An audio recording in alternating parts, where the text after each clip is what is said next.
ഇപ്പോൾ നമ്മൾ എക്സ്പെരിമെൻ്റ് എന്ന് പറയുന്നത് measurement of impedance and active power ആണ്. ഈ ഇമ്പിഡൻസും ആക്റ്റീവ് പവറും നമ്മൾ ഫൈൻഡ് ഔട്ട് ചെയ്യാൻ പോകുന്നത് ഒരു കോയിലിൻ്റെതാണ്, ഒരു ഇൻഡക്റ്റീവ് കോയിലിൻ്റെ. നിങ്ങൾക്ക് ഇവിടെ കണ്ടാൽ മനസ്സിലാവും.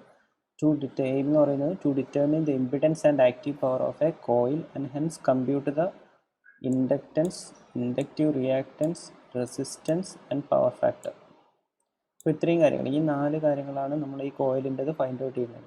ഈ കോയിൽ എന്ന് പറയുന്നത് നമ്മൾ സെപ്പറേറ്റ് ആയിട്ട് ഈ എക്സ്പെരിമെൻറ്റ് ചെയ്യാൻ വേണ്ടി ഉള്ള ഒരു കോമ്പണൻ്റ് ഒന്നുമല്ല. നമ്മൾ ഇൻഡക്റ്റീവ് കോയിലായിട്ട് എടുക്കുന്നത് സിംഗിൾ ഫേസ് ട്രാൻസ്ഫോമറിൻ്റെ പ്രൈമറി വൈൻഡിങ് ആണ്. ഇവിടെ നമ്മൾ ഹൈ വോൾട്ടേജ് സൈഡ് വൈൻഡിങ് ആണ് എടുക്കുക. ഇത് നമ്മുടെ എക്സ്പെരിമെൻറ്റിന് യൂസ് ചെയ്യുന്ന ട്രാൻസ്ഫോമർ സിംഗിൾ ഫേസ് ട്രാൻസ്ഫോമർ 230 വോൾട്ടിൽ നിന്ന് 115 വോൾട്ടിലേക്ക് സ്റ്റെപ്പ് ഡൗൺ ചെയ്യുന്ന ട്രാൻസ്ഫോമറാണ്.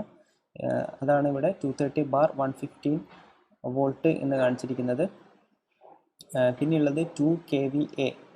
ഈ 2 kVA എന്നുള്ളത് അപ്പാരൻറ്റ് പവറാണ്. ട്രാൻസ്ഫോമറിൻ്റെ കേസിൽ പവർ പറയാം വാട്ടിലല്ല, വോൾട്ട് ആംപിയറിലാണ്. അപ്പോൾ നിങ്ങൾക്ക് കഴിഞ്ഞ ക്ലാസ്സിൽ 3 ടൈപ്പ് പവർ പഠിച്ചിരുന്നു: active power, apparent power, reactive power. അതിൽ ആക്റ്റീവ് പവറിൻ്റെ യൂണിറ്റ് വാട്ടും അപ്പാരൻറ്റ് പവറിൻ്റെ യൂണിറ്റ് വോൾട്ട് ആംപിയറും റിയാക്റ്റീവ് പവറിൻ്റെ യൂണിറ്റ് വോൾട്ട് ആംപിയർ റിയാക്റ്റീവ് ആണെന്നും നമ്മൾ പഠിച്ചിരുന്നു. അപ്പോൾ ട്രാൻസ്ഫോമറിൻ്റെ അത് നിങ്ങൾ അടുത്ത സെമ്മിൽ അല്ലെങ്കിൽ ഈ സെമ്മിൽ തന്നെ പഠിക്കുമായിരിക്കും. ട്രാൻസ്ഫോമറിൻ്റെ കേസിൽ അല്ല, S5-ലാണ് പഠിക്കുക. ഇൻഡക്ഷൻ മെഷീൻസിൻ്റെ കേസിൽ ട്രാൻസ്ഫോമറിൻ്റെ പവർ പറയാം അപ്പാരൻറ്റ് പവറിലാണ്. അതുകൊണ്ടാണ് ഇവിടെ 2 kVA എന്ന് പറഞ്ഞിട്ടുള്ളത്. അപ്പോൾ ഞാൻ പറഞ്ഞു വന്നത്, ഇൻഡക്റ്റീവ് കോയിലായിട്ട് എടുക്കുന്നത് സെപ്പറേറ്റ് ആയിട്ട് ഒരു കോയിലൊന്നുമല്ല, നമ്മൾ സിംഗിൾ ഫേസ് ട്രാൻസ്ഫോമറിൻ്റെ ഒരു വൈൻഡിങ് ആണ് ഇൻഡക്റ്റീവ് കോയിലായിട്ട് എടുക്കുന്നത്. അപ്പോൾ ഈ ഇൻഡക്റ്റീവ് കോയിലിൻ്റെ ഇൻഡക്റ്റൻസും റിയാക്റ്റൻസും റെസിസ്റ്റൻസും പവർ ഫാക്ടറും ഇത്രയും കാര്യങ്ങളാണ് കണ്ടുപിടിക്കുന്നത്. ഓക്കെ, അതിൽ ഇതൊക്കെ എങ്ങനെയാണ് കണ്ടുപിടിക്കുന്നത്? ഇമ്പിഡൻസും ആക്റ്റീവ് പവറും കണ്ടുപിടിച്ചതിന് ശേഷം, ആദ്യം ഇമ്പിഡൻസും ആക്റ്റീവ് പവറും കണ്ടുപിടിക്കുന്നു. ഈ 2 വാല്യൂ കണ്ടുപിടിച്ചതിന് ശേഷം അതിൽ നിന്നും ഇൻഡക്റ്റൻസും ഇൻഡക്റ്റീവ് റിയാക്റ്റൻസും റെസിസ്റ്റൻസും പവർ ഫാക്ടറും കണ്ടുപിടിക്കും. ഇനി നമുക്ക് തിയറിയിലേക്ക് പോകാം. ഈ തിയറിയിലുള്ള കാര്യങ്ങളൊക്കെ നമ്മൾ ക്ലാസ്സിൽ എടുത്ത കാര്യങ്ങളാണ്. എന്നാലൊന്ന് റിഫ്രഷ് ചെയ്യാൻ വേണ്ടി പറയുന്നു. ഇമ്പിഡൻസ് എന്ന് പറഞ്ഞാൽ ഏതൊരു AC സർക്യൂട്ടിലും കറണ്ടിനുള്ള ഓപ്പോസിഷനാണ്. അതിൻ്റെ യൂണിറ്റ് ഓം ആണ്. അത് ഡിനോട്ട് ചെയ്യുന്ന സെറ്റ് വെച്ചിട്ടാണ്. അപ്പോൾ ഇമ്പിഡൻസ് എന്ന് പറഞ്ഞാൽ നമ്മൾ DC സർക്യൂട്ടിൽ റെസിസ്റ്റൻസിൻ്റെ അതേ ഇക്വേഷനാണ് V/I. ഇവിടെ Z V/I എന്നാണ് അതിൻ്റെ ഇമ്പിഡൻസിൻ്റെ ഇക്വേഷൻ എന്ന് പറയുന്നത്. ആക്റ്റീവ് പവർ എന്ന് പറഞ്ഞാൽ നമ്മൾ ആക്ച്വലി ആ ഒരു സർക്യൂട്ട് കൺസ്യൂം ചെയ്യുന്ന പവറാണ് ആക്റ്റീവ് പവർ എന്ന് പറയുന്നത്. സിംഗിൾ ഫേസ് സർക്യൂട്ടിൻ്റെ കേസിൽ ആക്റ്റീവ് പവറിൻ്റെ ഇക്വേഷൻ VI cos φ എന്ന് നമ്മൾ പഠിച്ചു. തൊട്ട് കഴിഞ്ഞ ക്ലാസ്സിൽ 3 ഫേസിൻ്റെ ആക്റ്റീവ് പവർ, 3 ഫേസ് സർക്യൂട്ടിൻ്റെ ആക്റ്റീവ് പവറും പഠിച്ചിരുന്നു. ആ കേസിൽ അത് √3 VI cos φ ആയിരുന്നു. അവിടെ VI എന്ന് പറയുന്നത് ലൈൻ വാല്യൂസാണ്, വോൾട്ടേജിൻ്റെയും കറണ്ടിൻ്റെയും ലൈൻ വാല്യൂസാണ്. ഫേസ് വാല്യൂസ് ആണെങ്കിൽ 3 × V phase I phase cos φ. അപ്പോൾ അത്രയും കാര്യങ്ങളൊക്കെ ഓർമ്മിച്ച് വെക്കുക. നമ്മളിവിടെ സിംഗിൾ ഫേസ് ആയതുകൊണ്ട് തന്നെ VI cos φ ആണ്. ഈ VI എന്ന് പറയുന്നത് RMS വാല്യൂ ആണ്. ഇത്രയും കാര്യങ്ങൾ നമുക്ക് ഓർമ്മയിലിരിക്കണം. പിന്നെ പവറിൻ്റെ യൂണിറ്റ് വാട്ടാണെന്നുള്ള കാര്യം എല്ലാവർക്കും അറിയാം. cos φ എന്ന് പറയുന്നത് പവർ ഫാക്ടർ ആണെന്നുള്ള കാര്യവും നമ്മൾ ക്ലാസ്സിൽ നിന്ന് പറഞ്ഞിട്ടുണ്ട്. ഇനി പവർ ഫാക്ടറിൻ്റെ കാര്യം പറയാം. പവർ ഫാക്ടർ എന്ന് പറഞ്ഞാൽ P = VI cos φ ആണെന്ന് അറിയാം. അങ്ങനെയാണെങ്കിൽ ആക്റ്റീവ് പവറും വോൾട്ടേജും കറണ്ടും അറിയാമെങ്കിൽ P/V / I ചെയ്താൽ cos φ നമുക്ക് കിട്ടും. വേറൊരു കാര്യം കൂടി പറയാനുള്ളത്, ഈ ഒരു ഇമ്പിഡൻസ് ട്രയാങ്കിൾ എന്നുള്ള ഇത് ക്ലാസ്സിൽ എടുത്തിരിക്കുന്നതാണ്. അപ്പോൾ ഇമ്പിഡൻസ് ട്രയാങ്കിൾ ഇങ്ങനെയാണ് വരിക. ഇവിടെ ഇൻഡക്റ്റീവ് സർക്യൂട്ടാണ് വരിക, കോയിലാണ്. സോ ഇൻഡക്റ്റീവ് സർക്യൂട്ടാണ് വരിക. സോ X റിയാക്റ്റൻസ് എന്ന് പറയുന്നത് ഇൻഡക്റ്റീവ് റിയാക്റ്റൻസ് ആയിരിക്കും, XL ആയിരിക്കും. അപ്പോൾ ഇമ്പിഡൻസ് ട്രയാങ്കിൾ വരക്കുന്ന സമയത്ത് R ബേസായിട്ട് വരക്കും, XL മുകളിലേക്ക് വരക്കും. അതിൻ്റെ ഹൈപ്പോട്ടന്യൂസ് ആയിരിക്കും Z അഥവാ ഇമ്പിഡൻസ് എന്ന് പറയുന്നത്. അതുകൊണ്ട് തന്നെ അത് തമ്മിലുള്ള R ഉം Z തമ്മിലുള്ള ആംഗിളാണ് പവർ ഫാക്ടർ ആംഗിൾ φ. ഈ ഒരു ട്രയാങ്കിളിൽ നിന്ന് നമുക്ക് 2 കാര്യങ്ങൾ കിട്ടും. ഒന്ന്, പൈതഗോറസ് തിയറം വെച്ചിട്ട് R² + XL² എന്ന് പറയുന്നത് Z ആണെന്നും കിട്ടും. അതുകൂടാതെ R = Z cos φ ഈ ഒരു റിലേഷനും കിട്ടും. ഇനി R-ഉം Z-ഉം XL-ഉം അറിയാമെങ്കിൽ നമുക്ക് R കണ്ടുപിടിക്കാൻ പറ്റും പൈതഗോറസ് തിയറം വെച്ചിട്ട്. അതാണ് ഇവിടെ Z-ഉം R-ഉം അറിയുമ്പോൾ അതിൽ നിന്നും XL ഫൈൻഡ് ഔട്ട് ചെയ്യുന്ന ഇക്വേഷനാണ് ഇത്. അതിനുശേഷം നമുക്ക് XL അറിയാമെങ്കിൽ ഇൻഡക്റ്റൻസും കണ്ടുപിടിക്കാം. ഇൻഡക്റ്റൻസിൻ്റെ യൂണിറ്റ് ഹെൻറിയാണ്. ഇൻഡക്റ്റൻസ് കണ്ടുപിടിക്കാം XL/2πf അല്ലെങ്കിൽ XL/ω. ഫ്രീക്വൻസി നമുക്ക് ഓൾറെഡി അറിയാം 50 ഹെർട്സ് ആണെന്നുള്ളത്. നമ്മൾ സപ്ലൈ ഫ്രീക്വൻസി 50 ഹെർട്സ് ആണെന്ന് അറിയാം. ഇനി നമുക്ക് സർക്യൂട്ടിലേക്ക് പോകാം. ഇതാണ് നമ്മൾ സർക്യൂട്ട്. സപ്ലൈ ആയിട്ട് കൊടുക്കുന്നത് 240 വോൾട്ട് സിംഗിൾ ഫേസ് സപ്ലൈ ആണ്. 50 ഹെർട്സ് ആണ് ഇതിൻ്റെ ഫ്രീക്വൻസി എന്ന് പറയുന്നത്. ഈ ഒരു സർക്യൂട്ടിൻ്റെ കേസിൽ ഹൈലി ഇൻഡക്റ്റീവ് ആയിട്ടുള്ള സർക്യൂട്ടാണ്. ഇത് നിങ്ങൾ ഫൈൻഡ് ഔട്ട് ചെയ്യുമ്പോൾ മനസ്സിലാവും. എക്സലിൻ്റെതും ഇമ്പിഡൻസ് വാല്യൂം ഹൈ ആയിരിക്കും. അതുകൊണ്ട് തന്നെ കറണ്ട് പോകുന്നത് വളരെ കുറവായിരിക്കും. അതുകൊണ്ടാണ് നമ്മൾ 1 ആംപിയർ വരെ മെഷർ ചെയ്യാൻ പറ്റുന്ന അമ്മീറ്റർ മാത്രമേ യൂസ് ചെയ്യുന്നുള്ളൂ. ഇത് MI type moving iron type അമ്മീറ്ററാണ് യൂസ് ചെയ്യുക. കാരണം എന്ന് വെച്ചാൽ AC ആണ് നമുക്ക് മെഷർ ചെയ്യേണ്ടത്. ഈ PH എന്ന് പറയുന്നത് ഫേസും ന്യൂട്രലും ആണ്. NL എന്ന് പറയുന്നത് ന്യൂട്രൽ ലിങ്ക് ആണ്. അതായത് ന്യൂട്രലിലെ കണക്ഷൻ എന്ന് പറയാം. 5 ആംപിയർ ഇവിടെ കൊടുത്തിരിക്കുന്നത് ഇത് ഫ്യൂസ് ആണ്. ഈ ഒരു കോമ്പണൻ്റ് ആണ് ഓട്ടോ ട്രാൻസ്ഫോമർ. ഓട്ടോ ട്രാൻസ്ഫോമറിൻ്റെ സൈഡിലായിട്ട് 2 വര വരക്കാൻ കാരണം ഇതിൽ ഒരു കോർ ഉണ്ട്, എയർ കോർഡ് അല്ല, ഒരു മെറ്റൽ കോർ ഉണ്ട് എന്ന് കാണിക്കാൻ വേണ്ടിയിട്ടാണ്. അതിൻ്റെ സ്പെസിഫിക്കേഷൻ എന്ന് പറയുന്നത് ഓട്ടോ ട്രാൻസ്ഫോമർ വോൾട്ടേജ് അതിന് വേരിയാക്ക് എന്നും പറയും. അതായത് അതിൻ്റെ ഔട്ട്പുട്ട് വോൾട്ടേജ് പൊതുവെ ഇൻപുട്ട് വോൾട്ടേജിൽ ഒരു ഫിക്സഡും output voltage 0 to some value, അത് അറൗണ്ട് ഇൻപുട്ട് വോൾട്ടേജ് തന്നെ ആയിരിക്കും. ഈ കേസിൽ പറയുകയാണെങ്കിൽ 240 വോൾട്ട് ഇൻപുട്ട് കൊടുത്താൽ 0 മുതൽ 270 വോൾട്ട് വരെ നമുക്ക് ഔട്ട്പുട്ടിൽ വേരി ചെയ്തിട്ടെടുക്കാം. ഈ 18 ആംപിയർ വരെ കറണ്ട് ആ കോയിലിലൂടെ കണ്ടക്ട് ചെയ്താലും അത് വിസ്റ്റാൻഡ് ചെയ്യുമെന്നാണ് അതിൻ്റെ 18 ആംപിയർ ആണ് അതിൻ്റെ കറണ്ട് റേറ്റിംഗ്. ഓട്ടോ ട്രാൻസ്ഫോമറിൻ്റെ കറണ്ട് റേറ്റിംഗ് എന്ന് പറയുന്നത്. ഇത് വാട്ട് മീറ്ററാണ്. വാട്ട് മീറ്ററിൻ്റെ സിമ്പലും MCLV എന്നൊക്കെ പറയുന്നത് എന്തൊക്കെ ടെർമിനലാണെന്നുള്ള കാര്യങ്ങളൊക്കെ നിങ്ങൾ മെഷർമെൻറ്റ്സിൽ പഠിച്ചിട്ടുണ്ടാവും. 5 ആംപിയർ ആണ് അതിൻ്റെ കറണ്ട് റേറ്റിംഗ്. 300 വോൾട്ട് ആണ് വോൾട്ടേജ് റേറ്റിംഗ്. LPF ആണ് ഉപയോഗിക്കുന്നത്. ബിക്കോസ് ലോ പവർ ഫാക്ടർ ആയിരിക്കും. കാരണം എന്ന് വെച്ചാൽ ഇതൊരു ഇൻഡക്റ്റീവ് കോയിലാണ്. അതുകൂടാതെ നമ്മൾ വോൾട്ട് മീറ്ററും കൂടി ഇതിൽ ഉപയോഗിക്കുന്നുണ്ട്. അപ്പോൾ ബേസിക്കലി നമ്മൾ ഈ ഒരു സർക്യൂട്ടിൽ എക്സ്പെരിമെൻറ്റ് ചെയ്യുമ്പോൾ മെഷർ ചെയ്യുന്നത് വോൾട്ടേജ്, കറണ്ട്, അമ്മീറ്റർ വഴി കറണ്ട്, പിന്നെ വാട്ട് മീറ്റർ വഴി പവറും, ഇത്രയും കാര്യങ്ങളാണ് നമ്മൾ മെഷർ ചെയ്യുന്നത്. അപ്പോൾ അതാണ് നമ്മൾ ഒന്നാമത്തെ ടാബുലാർ കോളത്തിൽ വോൾട്ടേജും കറണ്ടും വാട്ട് മീറ്ററും. നമ്മൾ മൾട്ടിപ്പിൾ റീഡിങ്സ് എടുക്കുന്നുണ്ട്. മൾട്ടിപ്പിൾ റീഡിങ്സ് എങ്ങനെ എടുക്കുകയെന്ന് വെച്ചാൽ ഈ ഓട്ടോ ട്രാൻസ്ഫോമറിൻ്റെ വോൾട്ടേജ് അഡ്ജസ്റ്റ് ചെയ്തിട്ട് ആദ്യം സ്റ്റാർട്ട് ചെയ്യുമ്പോൾ മിനിമം പൊസിഷനിലായിരിക്കും. അങ്ങനെ നമ്മൾ ഓരോ റീഡിംഗ് എടുക്കുമ്പോൾ വോൾട്ടേജ് കൂട്ടി കൊണ്ടുവരും. അപ്പോൾ അത്രയും 5 or 6 റീഡിങ് നിങ്ങൾക്ക് എടുക്കാം. നിങ്ങൾക്ക് വോൾട്ടേജും കറണ്ടും വാട്ട് മീറ്ററിലുള്ള പവറും കൂടി കിട്ടിക്കഴിഞ്ഞാൽ ഇനി നമുക്ക് ഇമ്പിഡൻസ് കണ്ടുപിടിക്കാം. ആദ്യം തന്നെ ഇമ്പിഡൻസ് കണ്ടുപിടിക്കാൻ ഡയറക്റ്റായിട്ട് നമുക്ക് കണ്ടുപിടിക്കാം. V/I ചെയ്താൽ മതി. Voltmeter reading divided by ammeter reading. അപ്പോൾ ഇവിടെ ചെയ്തിരിക്കുന്ന ഓരോ റീഡിങ്ങിനും കറസ്പോണ്ടിങ് ആയിട്ട് ഇമ്പിഡൻസ് ഇവിടെ കാണാം. ഇങ്ങനെ 5 ഇമ്പിഡൻസ് കാണാം. അതിൻ്റെ ആവറേജ് വാല്യൂ എടുത്താൽ നമുക്ക് ആ ഒരു ഇൻഡക്റ്റീവ് കോയിലിൻ്റെ ഇമ്പിഡൻസ് കണ്ടുപിടിക്കാൻ പറ്റും. ഇനി അടുത്തത് നമുക്ക് പവർ ഡയറക്റ്റായിട്ട് വാട്ട് മീറ്റർ മെഷർ ചെയ്യുന്നത് ആക്റ്റീവ് പവർ ആയിരിക്കും. അപ്പോൾ പവർ നമുക്ക് ഡയറക്റ്റായിട്ട് വാട്ട് മീറ്റർ റീഡിങ്ങിൽ തന്നെ കിട്ടും. അപ്പോൾ പവർ ഫാക്ടർ കണ്ടുപിടിക്കാൻ വേണ്ടിയിട്ട് ആ വാട്ട് മീറ്റർ റീഡിങ്ങിൽ കിട്ടിയ പവർ ഡിവൈഡഡ് ബൈ V/I ചെയ്താൽ മതി. അപ്പോൾ അങ്ങനെ cos ∅ കിട്ടും. അങ്ങനെ ഓരോ റീഡിങ്ങിനും കറസ്പോണ്ടിങ് ആയിട്ടുള്ള പവർ ഫാക്ടറും കണ്ടുപിടിക്കാം. ഇനി റെസിസ്റ്റൻസ് നമ്മൾ ഓൾറെഡി പറഞ്ഞു. സെറ്റ് cos ∅ എന്ന് പറഞ്ഞൊരു ഇക്വേഷൻ ഉണ്ട്. ഇത് ഇമ്പിഡൻസ് ട്രയാങ്കിളിൽ നിന്ന് നിങ്ങൾക്ക് ഡിറൈവ് ചെയ്തെടുക്കാൻ പറ്റുന്നതാണ്. ഇപ്പോൾ സെറ്റ് നമ്മൾ ഓൾറെഡി ഫൈൻഡ് ഔട്ട് ചെയ്തു, പവർ ഫാക്ടറും ഫൈൻഡ് ഔട്ട് ചെയ്തു. അങ്ങനെയാണെങ്കിൽ റെസിസ്റ്റൻസും ഇവിടുന്ന് ഡയറക്റ്റായിട്ട് ഫൈൻഡ് ഔട്ട് ചെയ്യാം. അങ്ങനെ ഓരോ റീഡിങ്ങിന് വേണ്ട റെസിസ്റ്റൻസും എടുക്കുന്നു. അതിനുശേഷം ഇൻഡക്റ്റീവ് റിയാക്റ്റൻസ് ആണ്. നമുക്കിവിടെ സെറ്റ് അറിയാം, R അറിയാം. അങ്ങനെയാണെങ്കിൽ XL കണ്ടുപിടിക്കാൻ അഗെയിൻ ഇമ്പിഡൻസ് ട്രയാങ്കിളിലെ പൈതഗോറസ് തിയറം തന്നെയാണ് ഇവിടെ അപ്ലൈ ചെയ്യുന്നത്. അങ്ങനെ XLഉം ഓരോ റീഡിങ്ങിൻ്റെയും ഫൈൻഡ് ഔട്ട് ചെയ്യാം. അപ്പോൾ XL ഫൈൻഡ് ഔട്ട് ചെയ്ത് കഴിഞ്ഞാൽ അതിൽ നിന്നും ഇൻഡക്റ്റൻസും നമുക്ക് കിട്ടും. ഇക്വേഷൻ എന്ന് പറഞ്ഞാൽ XL ഡിവൈഡ് ബൈ 2πf ആണ്. ഇവിടെ ഇൻഡക്റ്റൻസിന് യൂണിറ്റ് ഹെൻറി ആണ്. അങ്ങനെ നമുക്ക് ഓരോന്നും കണ്ടുപിടിക്കാം. ഇങ്ങനെ ഓരോ വാല്യൂ കണ്ടുപിടിക്കുമ്പോഴും അതിൻ്റെ ആവറേജ് വാല്യൂ കൂടി ഫൈൻഡ് ഔട്ട് ചെയ്യാം. അപ്പോൾ നമുക്ക് ആ ഒരു കോയിലിൻ്റെ എത്രയാണ് റെസിസ്റ്റൻസ്, എത്രയാണ് ഇൻഡക്റ്റീവ് റിയാക്റ്റൻസ്, എത്രയാണ് ഇൻഡക്റ്റൻസ്, ഇത്രയും കാര്യങ്ങൾ മനസ്സിലാവും. അപ്പോൾ അതിൻ്റെ സാമ്പിൾ കാൽക്കുലേഷൻ ഇവിടെ എഴുതിയിട്ടുണ്ട്. ഇവിടെ മൾട്ടിപ്ലിക്കേഷൻ ഫാക്ടർ, വാട്ട് മീറ്ററിൻ്റെ മൾട്ടിപ്ലിക്കേഷൻ ഫാക്ടർ ആദ്യം ഫൈൻഡ് ഔട്ട് ചെയ്തതിന് ശേഷം മാത്രമേ നിങ്ങൾ വാട്ട് മീറ്ററിൻ്റെ റീഡിങ് എടുക്കാൻ തുടങ്ങാൻ പാടുള്ളൂ. അത് എങ്ങനെയാണെന്നുള്ള കാര്യങ്ങളൊക്കെ ഇതിന് ശേഷം ഞാൻ എടുക്കുന്ന ഈ ഒരു സെഷന് ശേഷം സമിത് സാറ് ആക്ച്വലി ഈ എക്സ്പെരിമെൻറ്റ് ശരിക്കും ചെയ്യുന്ന സമയത്ത് നിങ്ങൾക്ക് പറഞ്ഞുതരും. അപ്പോൾ ആദ്യം നിങ്ങൾ ഇത്തി ഓർമ്മിക്കുക, ഒരു സർക്യൂട്ട് സെറ്റപ്പ് ചെയ്തതിന് ശേഷം മൾട്ടിപ്ലിക്കേഷൻ ഫാക്ടർ ഫൈൻഡ് ഔട്ട് ചെയ്തതിന് ശേഷം മാത്രമേ നിങ്ങൾ സ്വിച്ച് ഓൺ ചെയ്ത് എക്സ്പെരിമെൻറ്റ് ചെയ്ത് റീഡിങ് എടുക്കാൻ തുടങ്ങാൻ പാടുള്ളൂ. ഇല്ലെങ്കിൽ റീഡിങ് എടുക്കുന്നത് തെറ്റിപ്പോകും. ഓക്കെ, ഇനി അതിന് ശേഷം റിസൾട്ടായിട്ട് നമുക്ക് ആവറേജ് വാല്യൂ കിട്ടിയ ഇൻഡക്റ്റീവ് കോയിലിൻ്റെ ഇൻഡക്റ്റൻസും ഇമ്പിഡൻസും അങ്ങനെ കാര്യങ്ങളൊക്കെ ഇവിടെ എഴുതുക. ഇൻഫറൻസ് ആയിട്ട് എഴുതേണ്ടത് ഇൻഫറൻസ് എന്ന് പറഞ്ഞാൽ നിങ്ങൾക്ക് ഈ ഒരു എക്സ്പെരിമെൻറ്റ് ചെയ്തതിൽ നിന്നും മനസ്സിലായ കാര്യങ്ങളാണ് ഇൻഫറൻസ് ആയിട്ട് എഴുതേണ്ടത്. ഇവിടെ ഞാനൊരു സാമ്പിൾ ഇൻഫറൻസ് മാത്രമേ കാണിച്ചുള്ളൂ. നിങ്ങൾക്ക് ഇതിൽ കൂടുതൽ ഇൻഫറൻസ് എഴുതാവുന്നതാണ്. ഇവിടെ നിങ്ങൾ കമ്പയർ ചെയ്യേണ്ടത് ഇൻഡക്റ്റീവ് റിയാക്റ്റൻസും റെസിസ്റ്റൻസും. അപ്പോൾ ഏതാണ് കൂടുതലെന്നൊന്ന് നോക്കാം. അത് നിങ്ങൾ ഇവിടെ ഇൻഫറൻസ് ആയിട്ട് എഴുതിയാൽ മതി. ഇത്രയും കാര്യങ്ങളാണ് എക്സ്പെരിമെൻറ്റ് പറയാനുള്ളത്. അപ്പോൾ എക്സ്പെരിമെൻറ്റ് എല്ലാവരും ഒന്ന് വായിച്ചു നോക്കുക. ഇതിൽ ചെയ്യേണ്ട അസൈൻമെൻറ്റ് എന്ന് പറയുന്നത് ഒന്ന്, നിങ്ങൾക്ക് നോർമലി കഴിഞ്ഞ ഇതിൽ തന്ന പോലെ ഒരു ക്വിസ് ഉണ്ടാവും, ഒരു 4-5 ക്വസ്റ്റ്യനുള്ള ഒരു ക്വിസ്.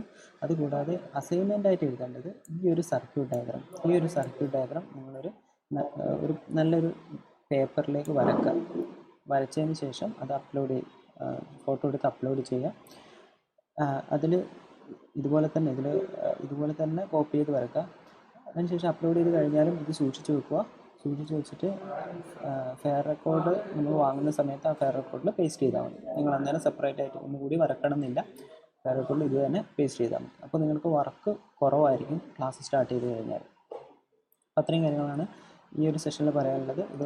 ഇത് കഴിഞ്ഞ് സമിത് സാറ് ഈ ഒരു എക്സ്പെരിമെൻറ്റ് ലാബിൽ വെച്ചിട്ട് ചെയ്യുന്നുണ്ട്. അപ്പോൾ അതും കൂടി എല്ലാവരും ഇൻഡക്റ്റൻസ് മെഷർമെൻറ്റ്സിനുള്ള സർക്യൂട്ടാണ് ഇവിടെ ചെയ്തിരിക്കുന്നത്. ഇപ്പോൾ ഈ ചെയ്തിരിക്കുന്ന സർക്യൂട്ട് ട്രാൻസ്ഫോമറിൻ്റെ സെക്കൻഡറി സൈഡിൽ മെഷർ ചെയ്യാൻ വേണ്ടിയിട്ടാണ്. ഇതാണ് നമ്മളൊരു ട്രാൻസ്ഫോമർ. ഇതൊരു 2 kVA ട്രാൻസ്ഫോമറാണ്. ഈ 2 kVA ട്രാൻസ്ഫോമറിൻ്റെ പ്രൈമറി സൈഡാണ്, അല്ലെങ്കിൽ നമ്മൾ പ്രൈമറി സെക്കൻഡറി പറയും, അല്ലെങ്കിൽ ഹൈ വോൾട്ടേജ് ലോ വോൾട്ടേജ് പറയും. സ്റ്റാൻഡേർഡായിട്ട് പറയുന്നത് high voltage side and low voltage സൈഡാണ്. ഇതിൻ്റെ ഹൈ വോൾട്ടേജ് സൈഡ് 230 വോൾട്ടും അതുപോലെ ലോ വോൾട്ടേജ് സൈഡ് 115 വോൾട്ടുമാണ്. നമ്മളിപ്പം ഹൈ വോൾട്ടേജ് സൈഡിലെ HV സൈഡിലെ ഇൻഡക്റ്റൻസ് ആണ് മെഷർ ചെയ്യാൻ പോകുന്നത്. അപ്പോൾ അതിന് വേണ്ടി നമ്മൾ HV സൈഡിലേക്കാണ് ഇപ്പോൾ കണക്ഷൻസ് ചെയ്യുന്നത്. അതുപോലെ ഞാനിവിടെ കണക്ഷൻസ് ഓൾറെഡി കംപ്ലീറ്റ് ചെയ്തിട്ടുണ്ട്. അപ്പോൾ നമുക്ക് ആദ്യം വേണ്ടത് പറഞ്ഞു കഴിഞ്ഞാൽ ഫസ്റ്റ് നമുക്ക് ഇവിടെ ഉള്ളത് ഓട്ടോ ട്രാൻസ്ഫോമറാണ്. ഓട്ടോ ട്രാൻസ്ഫോമറിൻ്റെ യൂസ് എന്ന് പറഞ്ഞു കഴിഞ്ഞാൽ നമുക്ക് വേരിയബിൾ വോൾട്ടേജ് കൊടുക്കാൻ വേണ്ടിയിട്ട്, നമ്മൾ ഇൻഡക്റ്റൻസ് മെഷർ ചെയ്യുമ്പോൾ നമുക്ക് വേരിയബിൾ വോൾട്ടേജിൽ ചേഞ്ച് ചെയ്തിട്ട് ഡിഫറെൻറ്റ് വോൾട്ടേജിൽ റീഡിങ്സ് എടുക്കാൻ വേണ്ടിയിട്ടാണ് നമ്മൾ എന്ത് ചെയ്യുന്നത്, ഒരു ട്രാൻസ്ഫോമർ വെച്ചിട്ടുള്ള ഓട്ടോ ട്രാൻസ്ഫോമറാണ്. ഇതിൽ നമുക്ക് വാരി ചെയ്യാം, ഇത് റൊട്ടേറ്റ് ചെയ്യുന്നതനുസരിച്ച് വാരി ചെയ്യാൻ പറ്റും. നമ്മൾ പ്രൊസീജിയറിൽ തന്നെ നിങ്ങൾക്ക് ഒരു കാര്യം ശ്രദ്ധിക്കേണ്ടത്, സ്വിച്ച് ഓൺ ചെയ്യുന്നതിന് മുമ്പേ ഇത് മിനിമം പൊസിഷനിലാണ് ഉറപ്പ് വരുത്തുക. അതായത് ആൻറ്റി ക്ലോക്ക് വൈസ് തിരിച്ചിട്ട് എവിടെയാണ് മാക്സിമം വരുന്നത് ആ പൊസിഷൻ എപ്പോഴും ഫിക്സ് ചെയ്ത ശേഷം മാത്രമേ നിങ്ങൾ കണക്ഷൻസ് അതായത് നമ്മൾ സർക്യൂട്ട് സ്വിച്ച് ഓൺ ചെയ്യാൻ പാടുള്ളൂ. പിന്നെ നമ്മളിവിടെ നമ്മൾ വോൾട്ട്മീറ്റർ ഉപയോഗിക്കുന്നത് 250 വോൾട്ടാണ് നമ്മൾ വോൾട്ട്മീറ്റർ എഴുതിയിട്ടുള്ളത്, നമ്മൾ സ്പെസിഫിക്കേഷൻ തന്നിട്ട്. അതായത് നമ്മൾ മാക്സിമം ഇവിടെ ഉപയോഗിക്കുന്ന സപ്ലൈ വോൾട്ടേജ്, നമ്മൾ സ്റ്റാൻഡേർഡ് സപ്ലൈ വോൾട്ടേജ് ആണ് 240 വോൾട്ട് വരെ വരാൻ ചാൻസ് ഉള്ളൂ. അതുകൊണ്ട് അതിന് ജസ്റ്റ് അബവ് റേഞ്ച് 250 വോൾട്ടിലാണ് നമ്മൾ വോൾട്ട്മീറ്റർ സെലക്ട് ചെയ്തിട്ടുള്ളത്. ഈ വോൾട്ട്മീറ്ററിൻ്റെ 250 വോൾട്ടിൽ നമ്മൾ കണക്ട് ചെയ്തിട്ടുണ്ട്. നമ്മൾ വേറൊരു കാര്യം ശ്രദ്ധിക്കേണ്ടത്, ഇതിൻ്റെ സ്കെയിൽ 0 to 500 ആണ്. അതായത് നമ്മൾ ശ്രദ്ധിച്ചോ, 100 മുതൽ ഇങ്ങനെ കൗണ്ട് ചെയ്ത് വന്ന് 400, നെക്സ്റ്റ് 500ലേക്കാണ് ഇതിൻ്റെ മാക്സിമം സ്കെയിൽ വരുന്നത്. അപ്പോൾ നമ്മൾ ഇവിടെ ഏത് റീഡിങ് കിട്ടുന്നോ ഇതിൻ്റെ ഹാഫ് ആയിരിക്കും നമ്മൾ ആക്ച്വൽ റീഡിങ്. ഇതിൻ്റെ ഫുൾ സ്കെയിൽ 500 വരാൻ കാരണം ഇതിന് 2 റേഞ്ച് ഉണ്ട്, 250 500. നല്ലവർ നമ്മൾ 250ൽ കണക്ട് ചെയ്തുകൊണ്ട് ഇതിൻ്റെ ഫുൾ സ്കെയിൽ ഡിഫ്ലക്ഷൻ കണക്ട് ചെയ്ത് 500 ആയതുകൊണ്ട് നമുക്ക് ഇതിൽ കിട്ടുന്ന റീഡിങ് എന്ന് പറഞ്ഞു കഴിഞ്ഞാൽ ആക്ച്വൽ റീഡിങ്ങിൻ്റെ ഡബിൾ ആയിരിക്കും. അപ്പോൾ നമ്മൾ ഹാഫ് ചെയ്തിട്ട് വേണം നമ്മൾ ടാബുലർ കോളത്തിൽ മെൻഷൻ ചെയ്യാൻ വേണ്ടിയിട്ട്. നെക്സ്റ്റ് അമ്മീറ്റർ നമ്മൾ 0 to 1 ആംപിയർ. ഇത് സിംഗിൾ റേഞ്ച് ആണ്. ഈ അമ്മീറ്റർ 2 ടെർമിനൽ മാത്രമേ ഉള്ളൂ. ഇതിൽ കണക്ട് ചെയ്ത് കഴിഞ്ഞാൽ ഇത് 1 ആംപിയർ ആയിരിക്കും. അപ്പം 1 ആംപിയറിൻ്റെ അമ്മീറ്ററാണ്. അപ്പോൾ നിങ്ങൾ എപ്പോഴും ഇതിൻ്റെ ഈ ഒരു മീറ്റർ നിങ്ങൾ റീഡിങ് എടുക്കുന്നതിന് മുമ്പേ ഇതിൻ്റെ ഡിവിഷൻസ് നോക്കി വെക്കുക. അതായത് ഇപ്പം ഇവിടെ 0, നെക്സ്റ്റ് 1 ആണ്, 1 കഴിഞ്ഞാൽ 0.1, 0.2 ആണ്. അപ്പോൾ 0.1നും 0.2നും ഇടയ്ക്കുള്ളതിന് 10 ഡിവിഷൻസ് ഒക്കെ ഉണ്ട്. അപ്പോൾ അതിൽ ചെറിയൊരു ഡിവിഷൻ 0.01 ആണെന്ന് നിങ്ങൾ മനസ്സിലാക്കുക. അതുപോലെ വോൾട്ട്മീറ്ററിൻ്റെ കേസിൽ നിങ്ങൾ ഇതേപോലെ 0, 100 കഴിഞ്ഞാൽ 150 ആണ്.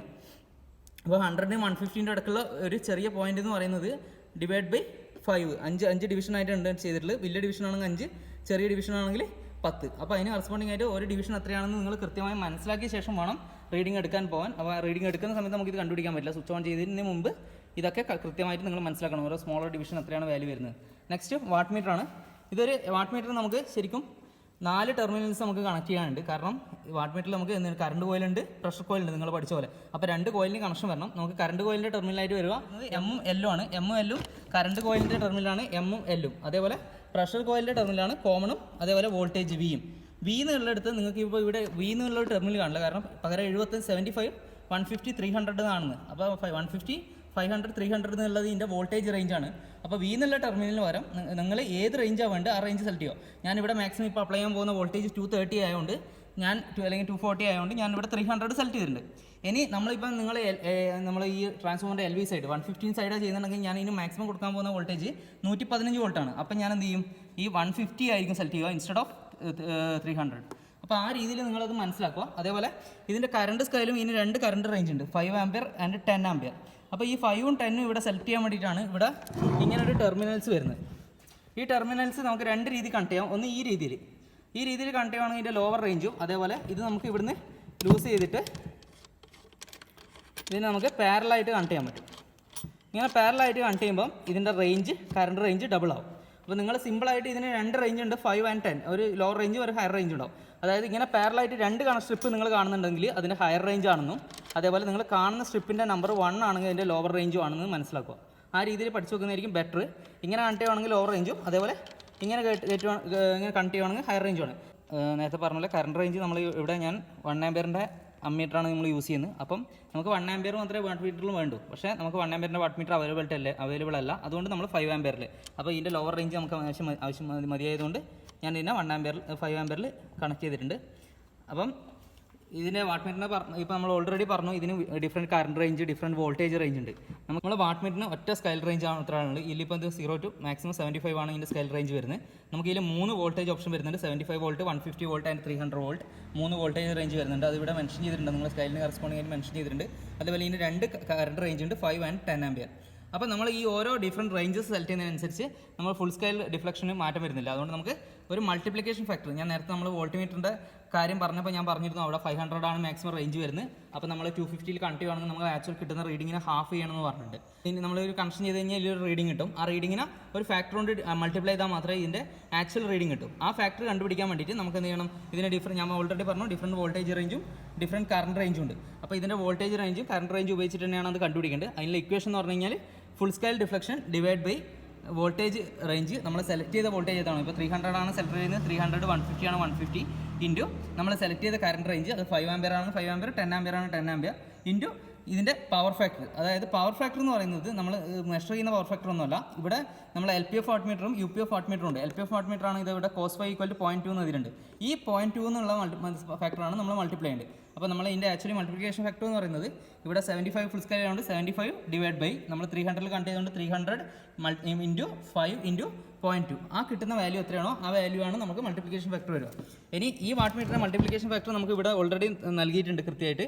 അതായത് ഇതിപ്പം നിലവിൽ 5 ആംപിയറിൽ 75 വോൾട്ടിലാണെങ്കിൽ ഉപയോഗിക്കുന്നെങ്കിൽ 1, അതേപോലെ 150 5-ലാണെങ്കിൽ 2, അതേപോലെ 300 5-ലാണെങ്കിൽ 4, അതേപോലെ 300 10 ആണെങ്കിൽ ഇവിടെ 8 എന്നുള്ള രീതിയിൽ ഇവിടെ മൾട്ടിപ്ലിക്കേഷൻ ഫാക്ടർ തന്നിട്ടുണ്ട്. നമുക്ക് അത് യൂസ് ചെയ്യണമെങ്കിൽ അത് യൂസ് ചെയ്യാം. പൊതുവെ ചില മൾട്ടിമീറ്ററിലും നമ്മളിത് കാണില്ല, ഇവിടെ തന്നെ ഇത് സ്പ്രെഡായി പോയി, കുറച്ച് കഴിഞ്ഞാൽ നമുക്ക് ഇതൊന്നും കാണില്ല. അപ്പോൾ നമ്മളിപ്പം ഇക്വേഷൻ വെച്ചിട്ട് തന്നെ ചെയ്യാൻ ശ്രമിക്കുക. ഇതും റീഡിംഗ് എടുക്കുന്നതിന് മുമ്പ് നിങ്ങൾ ചെയ്തിട്ട് കണ്ടുപിടിച്ചിരിക്കണം. എന്നാൽ മാത്രമേ നമുക്ക് എന്ത് ചെയ്യാൻ പറ്റൂ, റീഡിംഗ് എടുത്ത പാടും ടാബുലാർ കോളത്തിലേക്ക് നമുക്ക് മൾട്ടിപ്ലിക്കേഷൻ ഫാക്ടറൊക്കെ മൾട്ടിപ്ലൈ ചെയ്തിട്ട് എഴുതാൻ കഴിയും. അപ്പോൾ ഞാൻ ഇതിൻ്റെ സ്വിച്ച് ഓൺ ചെയ്യാൻ പോവാണ്. സ്വിച്ച് ഓൺ ചെയ്യുന്നതിന് മുമ്പേ ഞാൻ നേരത്തെ പറഞ്ഞ പോലെ നമ്മൾ ശ്രദ്ധിക്കേണ്ട കാര്യം, ഓട്ടോ ട്രാൻസ്ഫോമർ മിനിമം പൊസിഷനിലാണെന്ന് ഉറപ്പ് വരുത്തിയ ശേഷം മാത്രമേ നമ്മൾ സ്വിച്ച് ഓൺ ചെയ്യാൻ പാടുള്ളൂ. നമ്മൾ മിനിമം പൊസിഷനിൽ വെച്ചിട്ട് ഇപ്പോൾ സ്വിച്ച് ഓൺ ചെയ്തിട്ടുണ്ട്. നമ്മൾ ഓൾറെഡി പറഞ്ഞു മിനിമം പൊസിഷനിലായിരിക്കും സ്വിച്ച് ഓൺ ചെയ്ത്, മിനിമം പൊസിഷനിൽ സ്വിച്ച് ഓൺ ചെയ്തിട്ടുണ്ട്. വോൾട്ടേജ് 0 ആണ് കാണിക്കുന്നത്. ഇനി നമ്മൾ മെല്ലെ വോൾട്ടേജ് ഇവിടെ അപ്ലൈ ചെയ്യാൻ തുടങ്ങുകയാണ്. അപ്പോൾ അപ്ലൈ ചെയ്തിട്ട് വോൾട്ടേജ് നമ്മൾ ഒരു മിനിമം റേഞ്ച് വോൾട്ടേജ് ഇപ്പോൾ നമ്മൾ 230 വോൾട്ടിൻ്റെ സൈഡിലേക്കാണ് കൊടുക്കുന്നത്. അപ്പോൾ മിനിമം ഒരു വോൾട്ടേജ് നമ്മൾ 100-ൽ നിന്നാണ് സ്റ്റാർട്ട് ചെയ്യുന്നത്. അപ്പോൾ 100 വോൾട്ടേജ് അപ്ലൈ ചെയ്തിട്ടുണ്ട്. അപ്പോൾ 100 വോൾട്ടേജിൽ കറസ്പോണ്ടിങ് ആയിട്ട് ഇവിടെ 0.1 ആംപിയറിൻ്റെ അടുത്ത് 0.1 ആംപിയറിൻ്റെ അടുത്ത് റീഡ് ചെയ്തിട്ടുണ്ട്. അതേപോലെ ഇതിൻ്റെ ഒരു ഡിവിഷനാണ് ഇപ്പോൾ വന്നത്, 0.1 ആംപിയറിൻ്റെ അടുത്ത് റീഡ് ആയിട്ടുണ്ട്. അതുപോലെ ഇവിടെ നമ്മൾ 2 ഡിവിഷൻ റീഡ് ആയിട്ടുണ്ട്. അപ്പോൾ ഇത് 5-ൻ്റെ ഡിവൈഡ് ബൈ 5, അപ്പം 1 ആണ് വരുന്നത്, വലിയ ഡിവിഷനാണ് വരുന്നത്. അപ്പോൾ ഇപ്പോൾ 1 വാട്ടാണ് റീഡ് ചെയ്തിട്ടുള്ളത്. അപ്പോൾ നമ്മൾ ഇതിൻ്റെ മൾട്ടിപ്ലിക്കേഷൻ ഫാക്ടർ നിങ്ങൾ കണ്ടുപിടിക്കുക. അപ്പോൾ സമിത് സാറ് പറഞ്ഞ പോലെ മൾട്ടിപ്ലിക്കേഷൻ ഫാക്ടർ വെച്ച് മൾട്ടിപ്ലൈ ചെയ്താൽ മാത്രമേ നിങ്ങൾ ടേബിളിലേക്ക് എഴുതുന്ന സമയത്ത് റീഡിങ് എഴുതാവൂ. കാരണം മൾട്ടിപ്ലിക്കേഷൻ ഫാക്ടർ വെച്ച് മൾട്ടിപ്ലൈ ചെയ്യുമ്പോൾ മാത്രമേ അത് ആക്ച്വൽ റീഡിങ് ആവുന്നുള്ളൂ.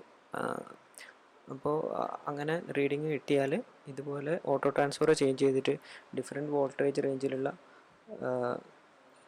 വോൾട്ടേജ് ഇൻക്രീസ് ചെയ്ത് അടുത്ത അമ്മീറ്റർ റീഡിങ് എടുക്കുക, വാട്ട് മീറ്റർ റീഡിങ് എടുക്കുക. അങ്ങനെ 230 വോൾട്ടേജ് വരെ ഓട്ടോ ട്രാൻസ്ഫോമർ അഡ്ജസ്റ്റ് ചെയ്ത് വോൾട്ടേജിലേക്ക് എത്തിച്ചതിന് ശേഷം വാട്ട് മീറ്റർ റീഡിങ്ങും വോൾട്ട് മീറ്റർ റീഡിങ്ങും മീറ്റർ റീഡിങ് എടുക്കുക. അത് വെച്ച് സാമ്പിൾ കാൽക്കുലേഷനിലുള്ള സ്റ്റെപ്പ് വെച്ച് നിങ്ങൾക്ക് ഓരോന്നിൻ്റെയും ആക്റ്റീവ് പവർ ഡയറക്റ്റായിട്ട് വാട്ട് മീറ്ററിൽ നിന്ന് കിട്ടും. ഇമ്പിഡൻസ് കാൽക്കുലേറ്റ് ചെയ്യുക, അതുപോലെ ഇൻഡക്റ്റീവ് റിയാക്റ്റൻസ്, ഇൻഡക്റ്റൻസ്, അങ്ങനെ എയിമിൽ തന്നിരിക്കുന്ന ബാക്കി എല്ലാ ക്വാണ്ടിറ്റീസും കാൽക്കുലേറ്റ് ചെയ്യുക.